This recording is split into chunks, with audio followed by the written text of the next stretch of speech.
Have the Clippers and the Nets live on our air at 7:30. You know the crew. Ace of the Aces, Candace Parker. I think that's the new nickname. How you like that one? The one and only. I'm excited. You like that? All right. Yeah, I like that. And True Essence, Jamal Ooh, Crawford. True Essence. The record. You know. Yeah, that's what I they like call that. him. It's not Allen? Oh. No.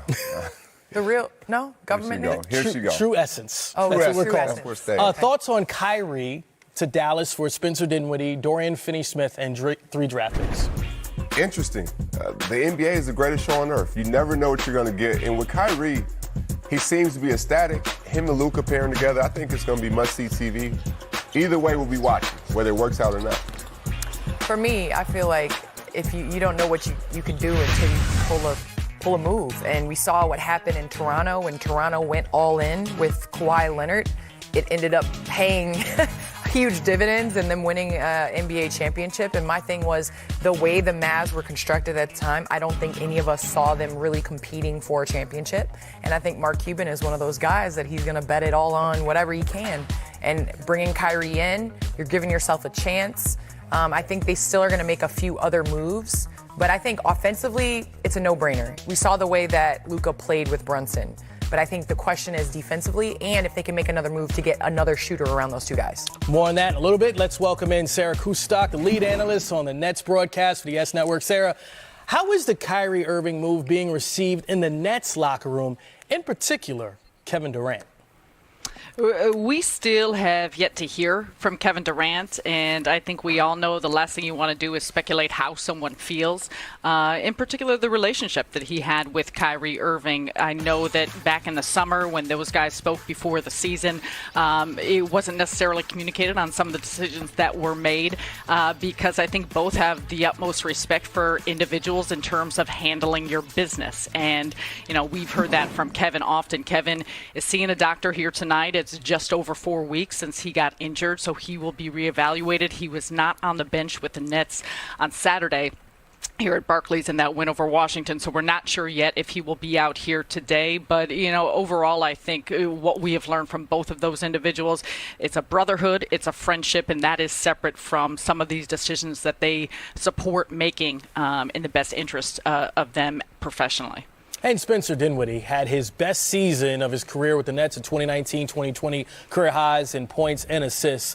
How is that move being received as far as how the Nets front office view it, as well as the addition of Dorian Finney-Smith?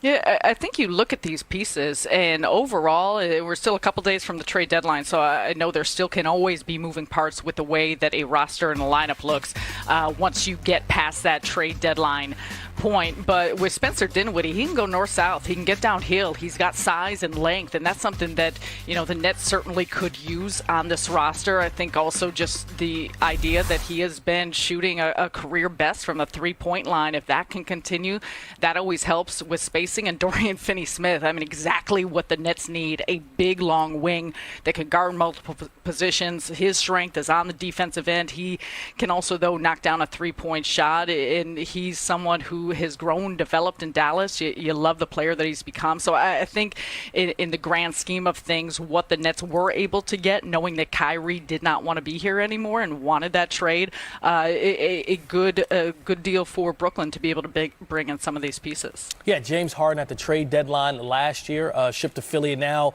Kyrie Irving the week of the trade deadline. So we look at it like, hey, Sean Marks has been active this time of year 2 years in a row.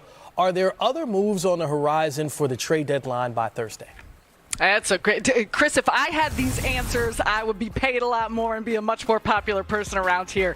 But it's going to be interesting to see. And I think the lineup that you look at now, assuming Kevin Durant comes back healthy, you know, he was playing at an MVP level. I think we all can expect that will continue. But there's a lot to be optimistic about. I think, you know, the consideration, though, is the East is an absolute beast. And some of these teams like a Milwaukee, like a Boston, you know, of course, the way Philadelphia has been playing, how does this lineup in this group match up against them? But they were playing extremely well when Kevin was available and was healthy, and so I think that's the hope of surrounding him, obviously with some shooters, but also a handful of players that fortify things on the defensive side.